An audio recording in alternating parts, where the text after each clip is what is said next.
Warning, I may have changed my mind about something. If you've been on the channel for a while, you know my feelings about teleprompters. I've been not their biggest fan, but I may have changed my opinion. Some things have changed around here, and well, it's time to fess up.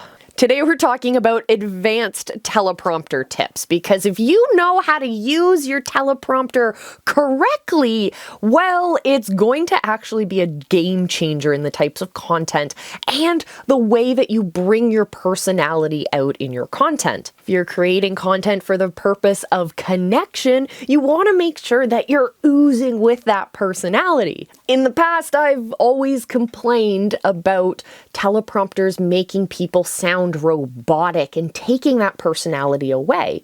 And what I've realized is that it's actually just a technique issue. In today's video, we're going to talk about writing specifically for scripts that are to be used on a teleprompter so that you get that most organic feel. And we'll also talk about tools that you can use and what we like to do in our setup that really changed the game for us and how we use teleprompters and ultimately how we feel about teleprompters. And I might actually start recommending them. So check out today's video. I'll see you on the other side of the intro, and let's talk about teleprompters.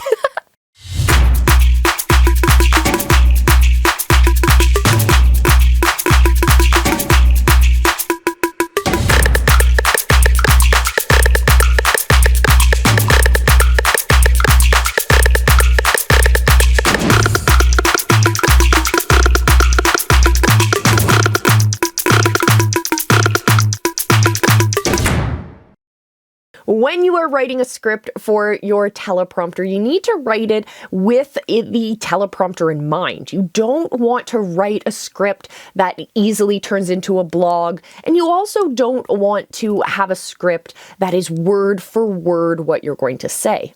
On the most minimal end of writing for teleprompter, you just write bullet points.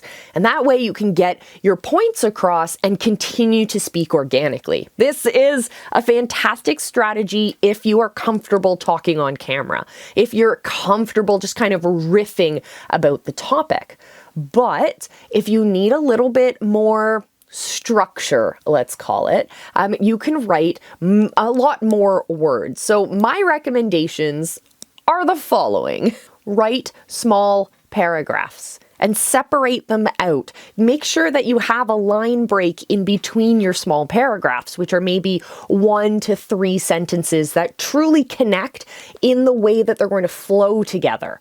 When we talk naturally, we have pauses in between our paragraphs and our mini paragraphs. So think about where you would naturally pause to let the thought sink in, or to give yourself space to breathe, or to just encapsulate a single topic into those mini paragraphs, so that when they come up on your teleprompter, you can easily see the flow. Again, we're talking about keeping our personality in the content when we are using a teleprompter. So giving yourself space to do that is, as I would say all the time, essential to your success. So there's bullet points where you're just writing maybe the topics that you want to cover, but there's also the other end of that, which is what I like to call the newscaster, where you're literally reading word for word. That's where people really sound robotic. So get away from writing what you want word for word and start maybe making those sentences a little bit shorter, maybe moving towards the bullet point option and finding that happy medium that works for you. And of course, you've got to practice. Question of the day. I'm curious if you use teleprompters. What are your thoughts? Are you like me and totally against teleprompters for some reason? Or have you had the epiphany? Let me know down in the comments. I'd honestly love to keep this conversation going, because this is changing the way that I'm thinking.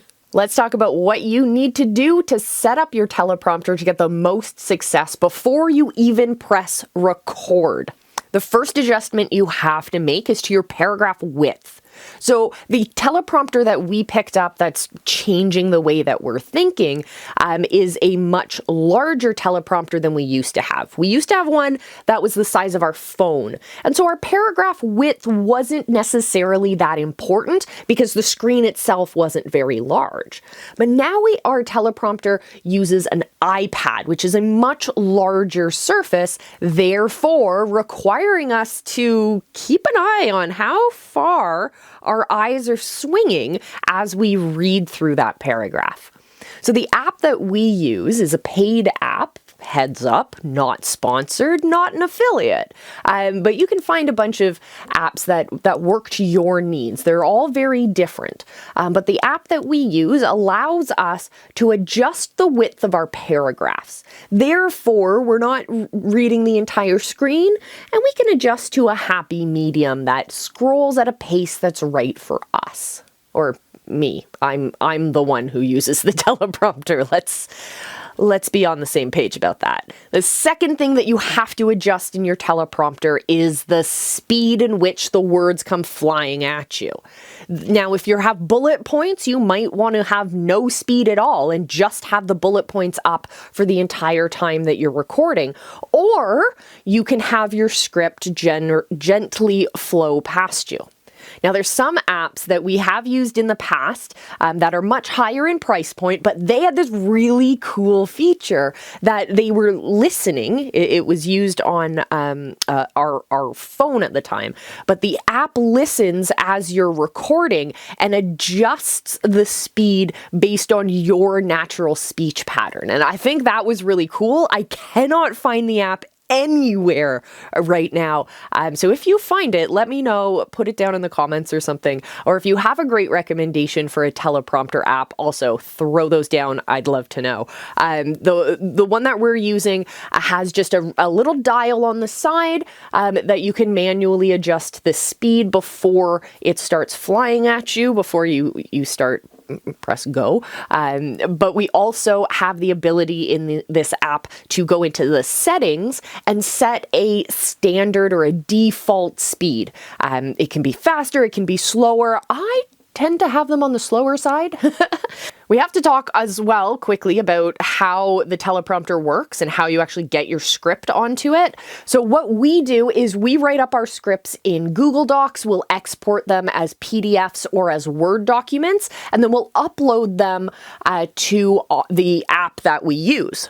That gives us the ability to go into the app, select one of the scripts that we've already uploaded, and those scripts are available across all of our devices that share the app as well. So we can use our phone, for example, as a remote control for the app, but we can also select the scripts from there as well. So that's super easy and very effective. So make sure that you're writing them in a way that your whole team has access to it. That's why we use Google, like the Google Suite, because our team is international and it's fantastic when we can all collaborate on the same document. So I appreciate that. And then we just simply upload them and we have them available on our teleprompter, which is great. And it also works with our phone, so we can use our smaller teleprompter whenever I find it. I still can't find that teleprompter. Enough tangents. All right, so hit the subscribe button, join us here on the channel. It'll shut me up. We'll get back on topic. Let's talk about tools that you can use to make your teleprompter experience even better. So I talked about that app that allows us to, or that will automatically adjust the text speed to your voice. So that's really cool. And I also mentioned that I can't find that app anywhere. So keeping that in mind, here is a cool tool that you can use. Actually, give me a second. Let me grab it. So our teleprompter that we just got came with a remote control. So it's battery operated. It's got this cool little joystick, feels like a game device, and we can hook it up to our apps or to our devices, so either the iPhone or the iPad that we're using, and it can control the speed. We can change pages. We can do a whole bunch of stuff like that, which is super handy. But I haven't been using it too much. I've been trying to go without, because you guys know me, I talk with my hands a lot. So that's just a personal thing. But I know a lot of people who love their remote, and it helps make sure that they can have a more fluid recording process. And I've seen it firsthand. I have clients who they're full of stutters and they just don't have that confidence in themselves until they get the ball rolling when they're recording. We've all been there. I know I get that all the time. But having that remote allowed them to slow down when they needed to. They didn't feel like they were stumbling as often, and it gave them that courage to keep going. And we all know the more practice we put into it, whether we're using a teleprompter or we're just talking to the camera, practice makes perfect. So my friends, thank you so much for joining me for today's video. If you want to see the original teleprompter debate, definitely check out this video over here. I will see you in our next one. And when I do, my friends, remember, I love you. Be excellent to each other and just go live. Your people are waiting for you.